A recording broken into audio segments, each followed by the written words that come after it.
দেখুন আজকে আমরা ধান কাটতে এসেছি ব্লগ বানাবে। দেখুন এই যে আমাদের ভাই শুদ্ধ আমরা ধান কাটতে এসে গেলাম। ধান এখন আমাদের বুবু ঘরে ধান কাটতে যাব। আর গাইস দেখুন ডাবলিটা কত সুন্দর হয়ে গেল ধান কাটতে কাটতে। আমার সাইকেল এখন নিয়ে যাচ্ছি গাইস দেখুন। আর ওখানে দেখুন ধান কাটছে আমাদের মির্জুলদার ভাই। দেখুন এটা হলো ভাটা, দেখুন আপনাদেরকে দেখাচ্ছি। এই যে ভাটার বগলে এসে গেছি।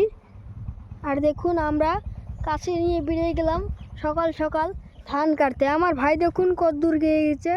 আমি এখন চলবো, আমি এখন সাইকেলে চললাম। দেখুন গাইস পর্বত পাহাড় সাইকেল চালাচ্ছি আমি। এই দেখুন কি সুন্দর বাতাস, দেখুন নালা গাইস। হ্যালো এভরিওয়ান, ডাবলির ওই যে পাথারি, ওখানে পাথারি ইট বানাচ্ছে গাইস।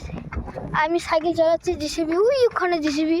আর এরকম আমি দেখাচ্ছি, তাহলে আপনাদেরকে অল্প সুবিধা করে দেব। দেখুন ওই যে আমি এখন। হ্যালো গাইস, আজকে বুঝি ব্লগটা এখানেই শেষ করব ভাবছি। Tata bye bye. আর দেখুন এখানে গুড সবাইকে স্বাগতম। ভিডিওটাতে লাইক করবেন, চ্যানেলটা সাবস্ক্রাইব করে দিবেন। Thank you.